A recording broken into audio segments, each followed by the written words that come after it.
A friend of mine recently said to me, the only thing that I know about business is that when somebody asks you to consult, you say yes.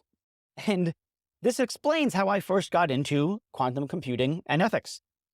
I was working with a client. We were doing primarily work around artificial intelligence and ethics. But they said, we really want to start working on thinking about quantum computers and ethics. Could you help us with that? And I said, yes. Now, I didn't really know much, anything about quantum computers, but I was fascinated to dig in and figure it out. I subsequently had a conversation with someone who has a PhD in quantum chemistry, which frankly, I did not know was a thing. I quantum physics, sure, heard of that, know a little bit about it. Quantum chemistry, never heard of it. Had a fascinating conversation with that person, did a lot of reading, a lot of research around quantum computers and what's going on, and became completely just fascinated by the whole thing. Now, when I tell people, I'm doing a little bit of work or I'm writing on quantum computers and ethics, people's faces go white or blank there. And it's sort of I don't know what that is. They've never heard of quantum computers. And if they have, or if they have some inkling of it, still, I find that people are wary of the topic because they think, not unreasonably, that you're going to have to understand something about quantum physics to understand quantum computers. That's super techy. I need to know stuff about physics and math, and it's too much. I'm not interested. Now, I think that's a mistake. It's true that quantum computers are bonkers. I mean, these things are really crazy. They can do, as you'll see in a moment with my conversation with Brian Lenahan, they can do calculations in mere seconds or minutes that it would take our best supercomputers of today thousands of years to do. That's crazy. That's how fast these things are. And it has at least in part to do with how they work. Um, what's crucial is that I want you to separate what these things can do from how they do them. In my conversation with Brian, you will hear a little bit about how they do what they do, but you'll hear more what they can do, what they're going to enable us to do. The technology is totally fascinating. It's not totally here yet, as you'll hear Brian tell us. It's not a matter of when, it's a matter of something like what phase are we in quantum development, because there are already innovations in the world of quantum computers that are impacting what we do today. So there's really, really fascinating things going on. I really hope that you walk away with this with an understanding of what, roughly anyway, quantum computers can do and how they can open up new avenues of innovation. But also, frankly, there's new avenues of risk here that we really need to keep an eye on. So I won't talk a tremendous amount in this episode, or Brian and I won't talk a tremendous amount in this episode about the ethical impacts of quantum computers. We'll talk a little bit about things like cybersecurity and quantum. But it's really important, I think, that we get a grip on what makes these technologies tick if we are going to have those conversations about what constitutes the ethical deployment of this stuff. So, as always, I hope you enjoyed the conversation, but more than anything, I hope you get something out of it.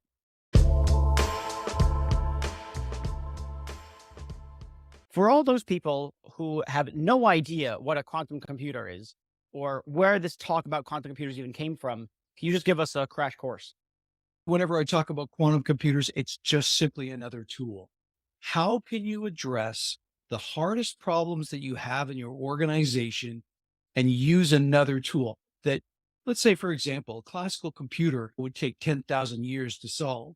There's an opportunity now to use a new type of computer that's based on quantum mechanics and physics and allow them to take the hardest problems that they have and start to digest that data and come up with solutions. If you think about it this way, there's a big difference between classical computers and even supercomputers and quantum computers. And it's this: if you try to solve a problem, let's say a maze with a classical computer, it takes a linear approach.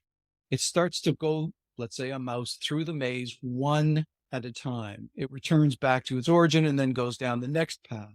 But if you've got a quantum computer, you're looking every single potential path at the same time. Mhm. So this is a massive increase in the potential, computational potential that companies can have. So that's interesting. I was going to ask you a question like, and I know what the answer is, but I wanted to set it up with something like, so we're just talking about super fast computers, right? But you've already That's that. pointed, well, you've already pointed to a difference, I take it, because you didn't say It'd be a super fast computer, or increasing the volume on the speed of our computers means that mouse would go down each pathway sequentially just a whole lot faster.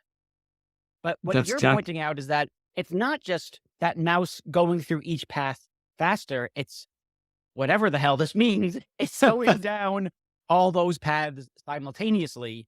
And so you get to a quicker result, not because you've done the normal things faster, the thing that a regular computer does, the thing that our laptops do, Yeah. but it's doing a different kind of thing to get to the answer. Exactly right. And it's what it's doing. So you characterized it well. What it's doing is using properties of nature that, have been discovered 100 years ago. Only now in the last decade have we been able to take that information that Einstein and Feynman and all these other great scientists started discovering back in the 1900s to say things like quantum entanglement. And I would never start a conversation off with the CEO with this topic. Yeah. But Oh, yeah. basically, Most anyone. Yeah. the idea here is, you've got a pair of socks, a left and a right sock that, quantum entanglement says these two electrons or photons or, pieces of nature are innately connected because, no matter where that right sock is in the universe, it's connected to the left sock. And so using those properties, we're able to faster results, store more information. And, it's not simply a matter of classical zeros and ones. It's matter of all states in between. And so all of a sudden we exponentially increase the opportunities we could do for computation. All right, so I do want to dive a little bit more into the physics of it all. But before we do get deeper into that conversation, so you said we can do the kinds of calculations that we can't do with today's best supercomputers. That it would take today's supercomputers years, hundreds, thousands, tens of thousands of years to do it. They're just doing that one by one route through the maze. Even if it's really fast, the mazes are so Yep. complex that it's going to take thousands of years. So it's the nature of the quantum computers that it can do calculations in a different way, allowing it to solve problems we can't solve now. So just give me some examples of some of those problems that we can solve using a quantum computer, at least in principle, that Yeah. we can't do with a supercomputer. Yeah. Let me give it in sort of levels. So there are near-term uses of quantum computers that we're already seeing in use today. There are ways to connect up your quantum and classical computer. And then there are pure quantum computer applications, which are years away. So, that's quite often the first question I get asked is when quantum? Yeah. When quantum is not a year, it's a range. So, if you think about things like portfolio optimization, you're a bank, you've got trillions of bits of data.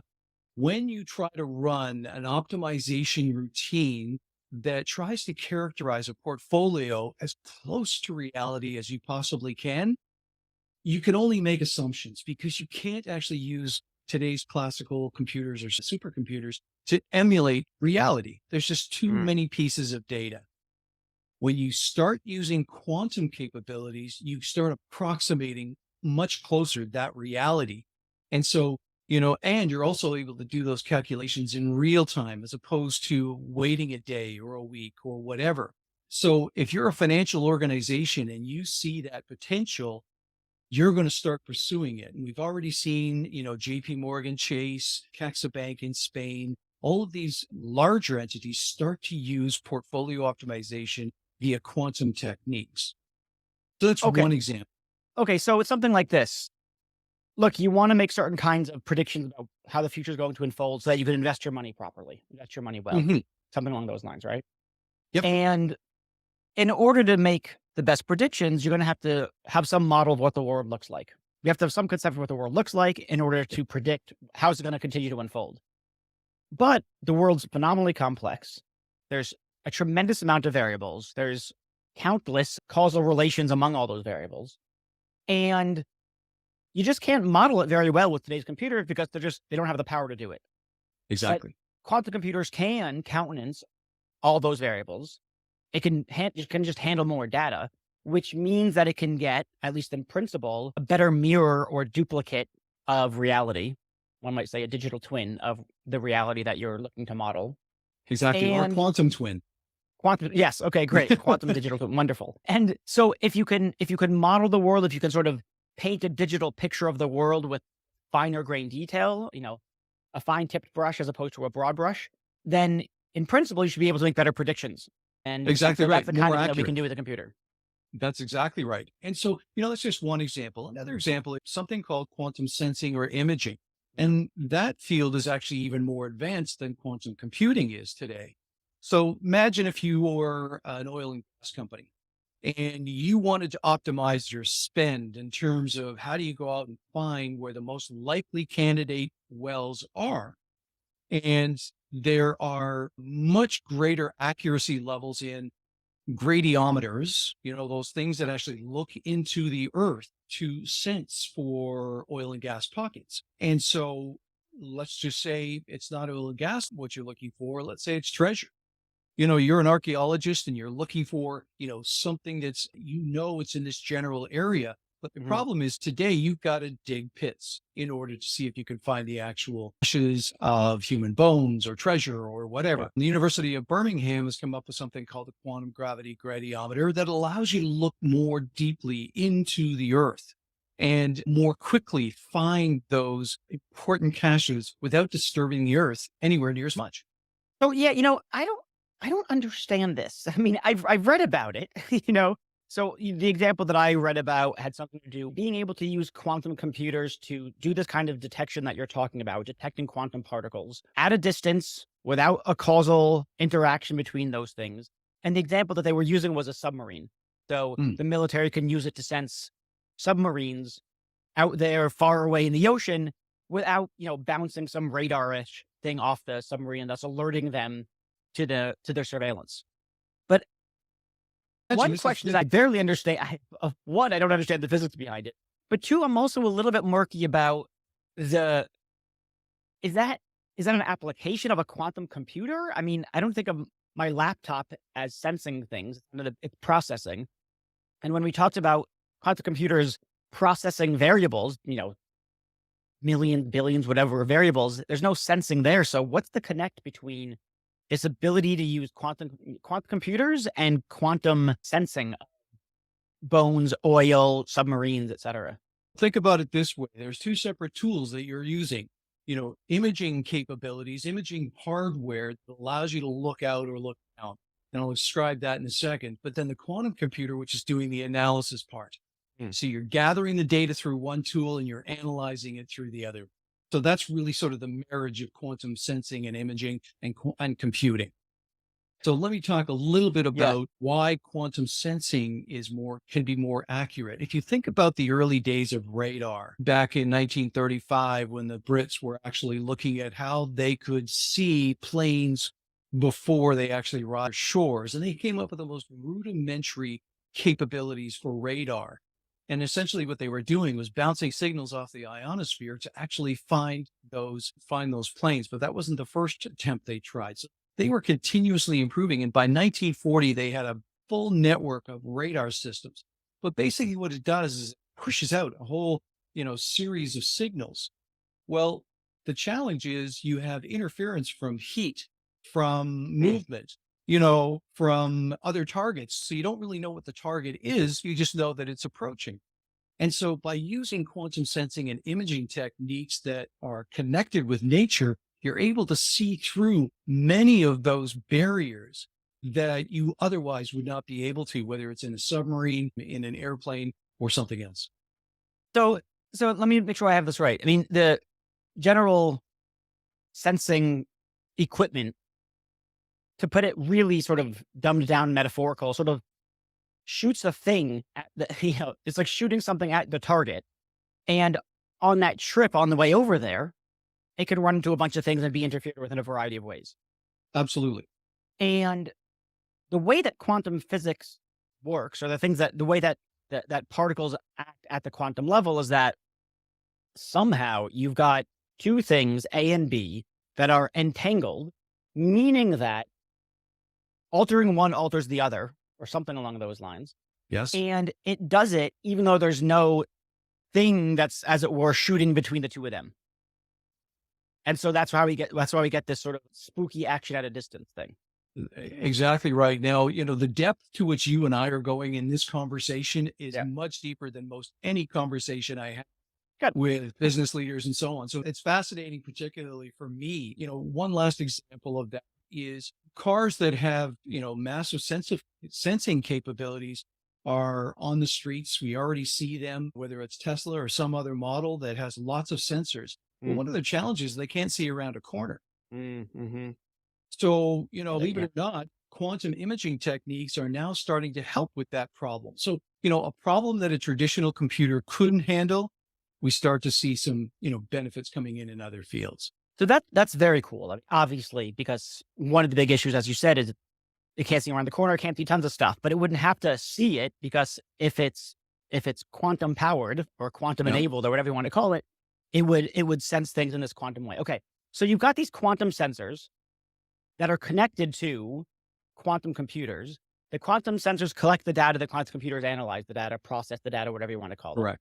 So you might have a quantum sensor that is hooked up to, I don't know, particles in cars, in a 1 mile radius or whatever it is. And then you've got the quantum computer processing, making a sort of digital map of all those cars that's going to handle all those data points. Yep. And don't forget about the third tool, which is your classical computer systems. You have all these large companies, medium-sized companies that have spent millions of dollars on their infrastructure, to have a digital transformation or a digital infrastructure in their business that doesn't go away. These quantum solutions that you and I are talking about are add-ons to that capability so that they become sort of hybrid, where the data gets transferred into a digital environment when it's better to actually process it there. And so the data will move back and forth between these systems to wherever it's optimized. Sometimes you just don't need that capability. Yeah. When I picture quantum computers, I know are phenomenally difficult to create. Right. I Mhm. mean, some of them, or is it all of them, need to be held at near absolute zero temperature, right? So we're talking about colder Yeah. than outer space. So when we talk about self-driving cars being powered by quantum, we can't mean, do we? Little mini Not quantum at all. computers, right? Okay, so you've got these quantum computers in these, insane research facilities that can hold quantum bits, qubits. We haven't talked about that yet, but qubits at Yeah. near zero temperature. And then what? You just have something like, 6G, 7G, and so the processing is happening off-site. So your car is talking to do you have a quantum sensor on your car, or is it that there's some, like, floaty satellite quantum sensor that's sensing all the cars that feeds it to your car, or it These are great questions. feeds These it are to the fantastic. I Yeah. mean, so So what here, are all the parts here? I mean, how does all this connect up? Because it seems there's so many moving parts, and the interoperability seems like a massive headache, and then just the actual speed. I mean, just if the quantum computer is doing all this stuff so quickly, but then it has to travel over, you yep. know, my Tesla's crappy internet, Yep. that's gonna be a So problem. here we go. This is great because if you think about a quantum computer, you and I are not going to have a quantum computer on our desk or in our car anytime soon. The next part is, I had the wonderful opportunity a couple of weeks ago to actually go visit a quantum lab and Cool. touch those physical quantum computers. And these were the kind that you're talking about, where it's refrigerator sized, where you bring the chip down to this just above absolute zero temperature in order to be able to control these qubits, these, elements, and be able to move them around and do calculations. So that's one form. But there are at least, if you remember VHS and beta as an example, Sure. right? Both of them operated, but we eventually migrated to a VHS solution in the tape days. So similarly with quantum, there are 10 different types, at least 10 different types of quantum technology. And Mm. they're all vying for, supremacy. Which one's going to actually, be the final version of quantum technology if we only have one? The one you talked about is something called superconducting. So conducting it down to a very cold level so you can actually control them. There are also photonic qubits based on light and, using lasers and control. There are also room temperature qubits, which are based on things like diamond. There's an effort towards miniaturizing quantum computers. So we're really at a stage here when we're actually talking about doing this podcast, a very early stage in the development of quantum computers. So that's fascinating. I'm interested to hear a little bit more about that arms race. I mean, I know. So maybe we should talk a little bit about qubits, how many qubits you need, Yep. and how that relates to the issue about noise in the system, having noise Yeah. resistant quantum. So why don't you tell us a little bit about what it means for, why there's such a problem now with noise, what that amounts to in quantum computers. I think the answer to the noise problem is more qubits. And Yep. that looks like, IBM recently reported that they have something like 456 qubits. 433. Yep. 433. So is it a qubit race? Where do we stand in this race?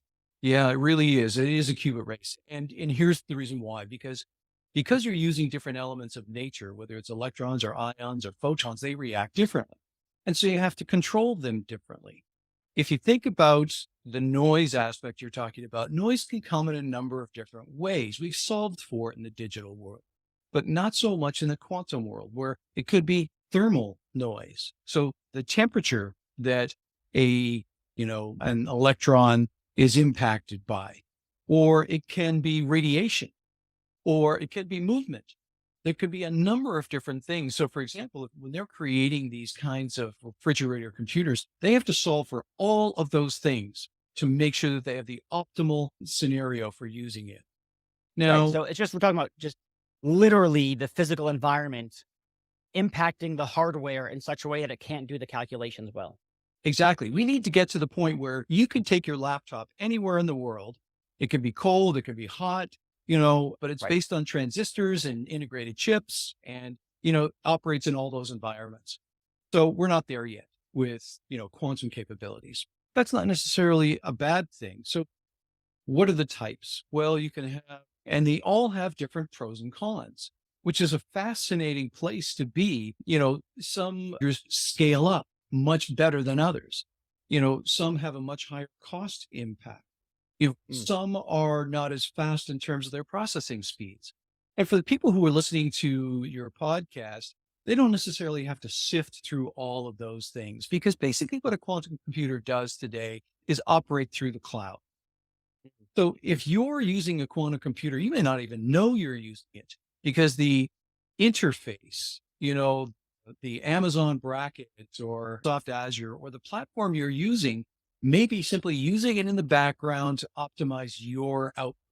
Right. So back in the day, I ran operations for a wholesaling company. We had deliveries. And so I used routing software to route the trucks. And for all I know, I mean, it definitely was not, but one could be using some routing software one day. It's powered by quantum computing and you just don't know it. You just know that, oh, wow, these routes are really good. Exactly. And so, companies like FedEx and UPS are exploring the traffic optimization and logistics optimization of quantum computers because, I gave that maze example, but being able to come up with, when you were in the wholesale business, really getting all of the best possible routes and prioritizing them and handing them to you, as opposed to, well, this is a 50% probability or 70% probability of correctness, right? And then you take from experience and you continue to provide more inputs. So, really there's the advantage that a number of these, sort of transportation and logistics companies are leveraging. And actually, over and above, I guess aside of financial services, transportation and logistics is one of the leading users of quantum technology. So, okay, so we've got this noise from the physical environment impacting computers, quantum computers in various ways. One obvious way to try to solve for this is to shut down the environment as much as you can. So it's basically, Yes. it's a, highly contained research lab. It's not like, Bob's going to suddenly come on the door and a draft comes in and everything breaks down. So it's going to be Yeah. highly controlled. But even that, there's only so much you can do because Yeah. there's quantum stuff going on that, you can't close the quantum door, so to speak. And so I take it that one answer is more qubits. So we need more what qubits are just quantum bits instead of That's being right. 0 or 1. They're 0 and 1 or something along those lines. And the more bits you've got, the more resistant the computer is to interference, Yeah. right? Here's the situation with today's world. So you referenced IBM. They have a superconducting technology that they use, and their roadmap says, they've been increasing their qubit counts. So this year they announced a 433 qubit quantum computer. Now, what does that mean? Well, it's all really about fidelity or accuracy. So each one of these computing companies tries to get to a point, despite the noise, of 99, they call it by nines. So 99.9, and then whatever the next digit is, because pretty much all quantum computers today have that capability of 99.9%. But Percent really, if accuracy? accuracy, but Okay. you may think that's a high number, but it's not, Hmm. particularly when we're dealing with trillions of bits of data. If you have errors on that last digit, then that becomes a real challenge in terms of the out. Is it really So trillions? That's trillions of trillions of data bits. points? So absolutely. So, and that number, if you've probably heard or used this example, there's been more data created in the last 2 years than in all of history. Mm. And so that continues. And that sort of exponential rise in data. So what the technology does is it allows you to incorporate more. So you try to do just that. Now, there are other technologies that have tens of qubits, but they don't require the same sort of freezing mechanisms or worries about impacts of movement and so Mm. on. And so you think, okay, well, that's great. Maybe we'll try that, but it needs to be able to scale up in order to become consumer friendly. So, it's a very interesting time to be at. If you listen to a lot of the experts, they'll say, Brian, we need 10,000 logical qubits and a million physical qubits. What does that mean? Mm. Well, what it means is physical qubits are those ones that you described, so just individual elements that are paired. But logical qubits and what they do is they help disperse the noise so that you have these Ah. 10,000 logical qubits that are actually doing the hard work. And so, it's What's a logical qubit? I know the qubit is just a physical, it's a thing that you put onto like a board, right? yep, Is a yep. logical qubit a thing you put on? Is it a physical thing or is it a metaphor? So these are ions that are actually moving through a circuit board. So, just like you have with integrated circuits today and electricity and so on, these are Yeah. actually moving through gates on a Hmm. circuit board. And Yeah. there could be 5,000 gates on a circuit board, for example, Okay. right? But it's the physical qubits that are moving around that chip that protect those logical qubits that are actually doing all of the hard work and doing the Mm. calculation. Okay. So you look at those two numbers, 10,000 and a million. Well, we are so far away from that level of quantum computing that you say to yourself, well, okay, Brian, so should I just wait for that to happen? And Mm. I don't want to jump us too far forward, but Okay. that's where we are today. Well, so okay. I mean, so okay. I'm not even sure where to start. I have so many questions. So it sounds though that we have enough qubits and logical bits to do some things like routing. Yep. Some what I would consider maybe not financially, but at least sort of society wise impact, low risk kinds of things. I can If give you they an example if you'd like. sure. So last year at the Port of Los Angeles, there were some major supply chain issues. And so they were using their classical computers to try to come up with new scenarios. You can imagine trucks were waiting for hours, Hmm. containers were being left in the wrong places or not being moved by the actual cranes very well. So what they did was they worked with a company in Canada called D-Wave as well as a local Dix consultant. And they said, okay, well, here's what we're going to do. We're going to compare the output from our classical computers responses to one that we're going to do with a quantum computer. And really what they did was they took algorithms that were based on quantum technology and used them with both quantum computers and classical computers. But what they came up with was a 30% improvement in the overall movement of the cranes, the wait times, and the personnel rosters. So all of a sudden you had a much more efficient Port of Los Angeles based on this one exercise. And so, there's tangible results, but this isn't a perfect quantum computer that's sitting on the desk of the people of the Port of Los Angeles. This is all data that's being flown through the cloud, analyzed, and brought back. Mhm. So one day we're going to want quantum computers to do things like quantum sensing of cars, if we want self-driving cars, or even if we don't want self-driving. One thing that we haven't talked about, but I take it is in the area is precision medicine at the individualized level. Mhm. Yep. So we gather a tremendous amount of data about a given individual. We create their digital twin. We can do that with quantum computers because it can handle all the data points. And then we sort of, virtually test out what happens if we introduce this medicine into their system and we see how it goes. Exactly. High stakes stuff. We need, though, 10,000 and 1,000,000, whatever those numbers are. How far are we from that? Are we talking like, you said it's in the future? Are we talking 5 years, 10 years, 50 years? Can we even make a defensible estimate on that? Yeah. So let's do it in a couple of ways. Today, companies are already using something called quantum inspired technology. So they've created the algorithms, the software, Mhm. but there isn't a quantum computer to run it on. So what they do is take that learning and apply it to a classical computer. So whether that's a magnetic resonance imaging machine Mm. or, some other imaging technology that exists today, and they use that same sort of concept in a classical environment. So they're actually Mm. getting some decent results out of this, increasing accuracy. It's a far cry from the potential that we'll have once we have both the quantum algorithms and the quantum computer hardware. And so one of the things I'm going to be speaking at a conference in a couple of weeks, and one of the moonshots that we're going to be talking about is curing cancer. Mm. Well, some of the challenges with cancer is really digging deep down at the cellular level to understand the causes of that disease and how those causes start to spread and emanate, and if we can get down to the beyond the molecular level to the atomic level and really understand what's going on at that level, because we have much more accurate imaging capabilities, whether that is, the earliest estimates I've heard of that is maybe 3 to 5 years away. That's really not that far Oh, if you wow. think about That's nothing. Right. That's amazing. 3 to 5 it, right? years? Yeah. So if you Even if can they're wrong by, by double, right? 10 years isn't so exactly, bad. exactly. So if you can actually have even the beginnings of the sense of understanding of what exactly is happening, let alone trying to cure it, then we can, have our experts have a much greater chance of helping people, from a societal level.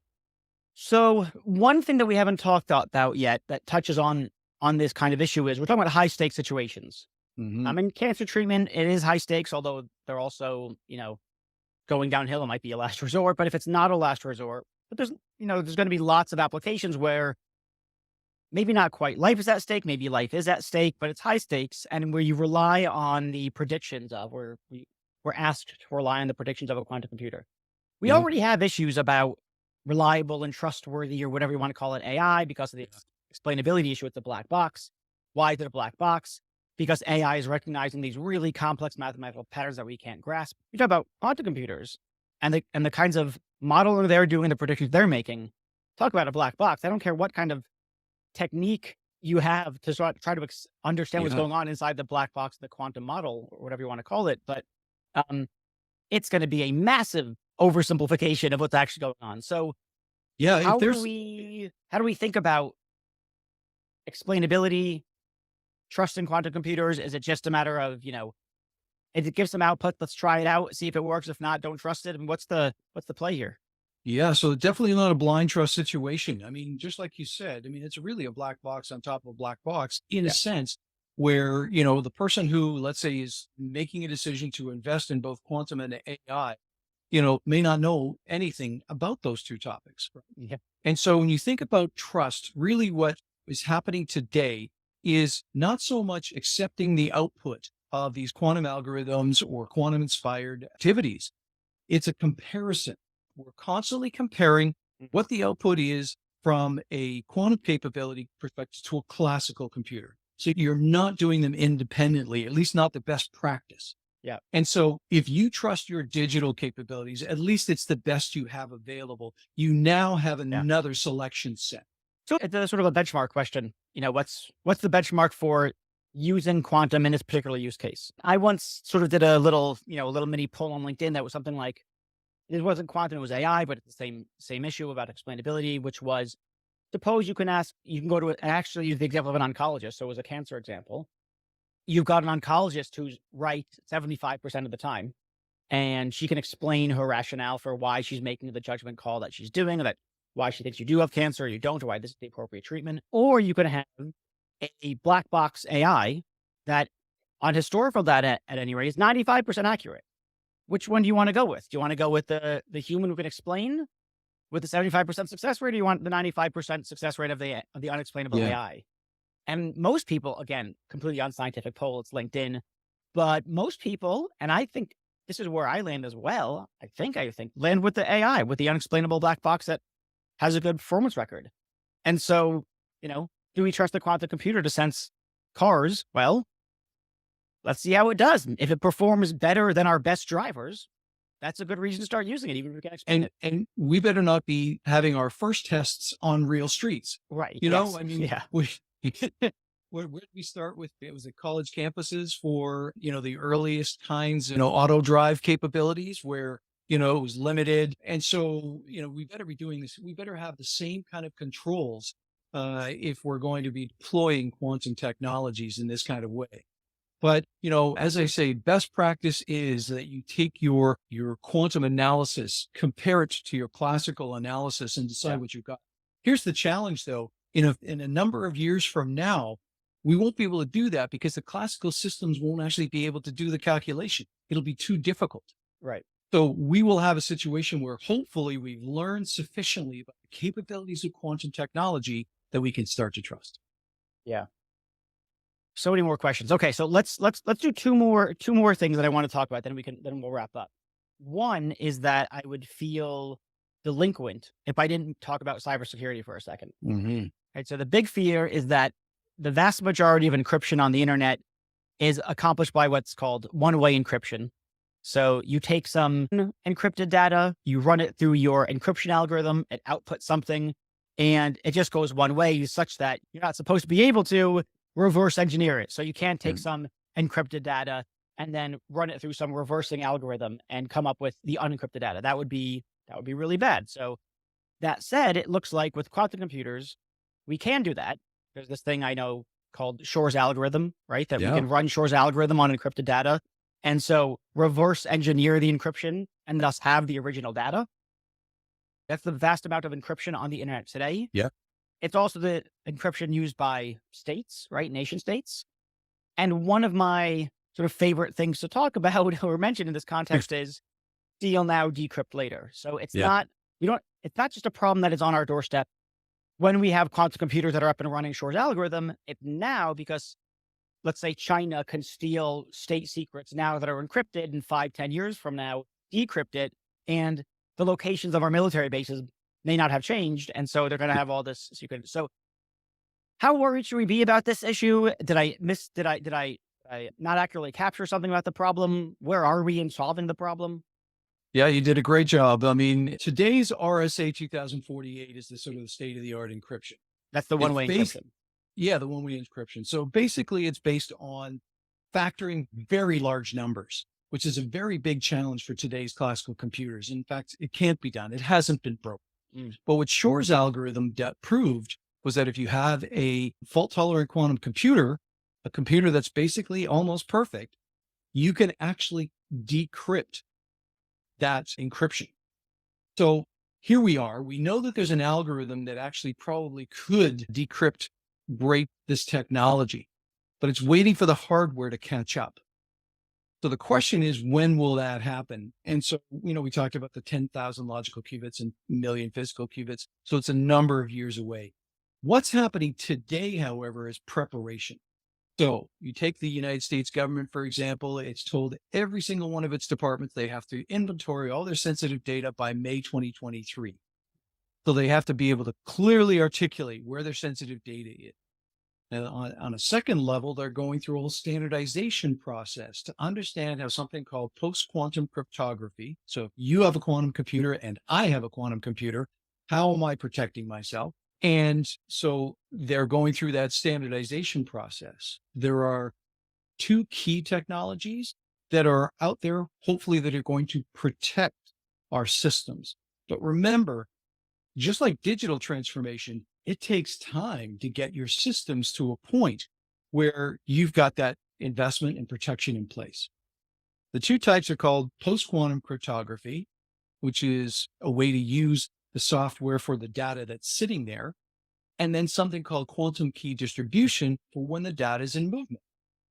So, you're going to need both levels of technology for protection purposes, but there are also some other types, quantum permutation pads and some others.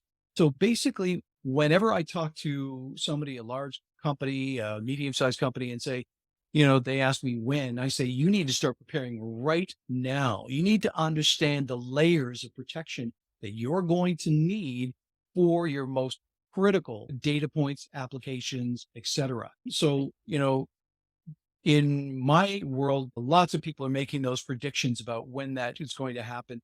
But the most challenging thing is what you described. We talk about as, steal now, decrypt later, and that's happening. And so large amounts of data are just waiting for that hardware to catch up to be decrypted. Do we have those quantum resistant encryption methods now? I mean, I feel like Yep. I've recently read about, they thought they had one, and then like some grad student cracked it in 4 hours with a laptop. Yep. And But so that's happened. So two of the six Institute of Science and Technology candidates for encryption, Rainbow and Psych, were both successfully solved by people using laptop and, not an army of programmers. yeah, So that made the industry very, very nervous. They continue to look for solutions. But what's interesting to me is I have connections with all sorts of different companies that are using their technologies for cybersecurity protection. And so, if any of your listeners are thinking about this, they can go to the Quantum Strategy Institute website, which is my organization. They can go to a number of other places, but really start to find those trusted vendors that where you can say, show me how it works in an organization, demonstrate its capability for something you've got today and not wait 2 to 5 years for when you see it in the media. okay. Last question, and then we'll wrap up. Talk to me a little bit about how accessible these computers are going to be. I mean, we all have laptops now, or desktops, or we have both. We have, phones in our pockets. These computers, quantum computers, are phenomenally powerful. And Mhm. so, one thing that people are going to raise is something like, well, it's tremendously powerful and 10 companies have it. That's a problem. So what what is access going to look like? I Yeah. mean, I know it's in the cloud. We access it via the cloud, but how many call-ins, how many requests to the single quantum computer can be made, right? If IBM or Microsoft or whatever has, reaches the million, 10,000 numbers that you're talking about, it's going to get bombarded with all sorts of requests from people who have made quantum software, Yeah. right? It's going to be a massive startup environment. So, how many requests can such a computer handle at once?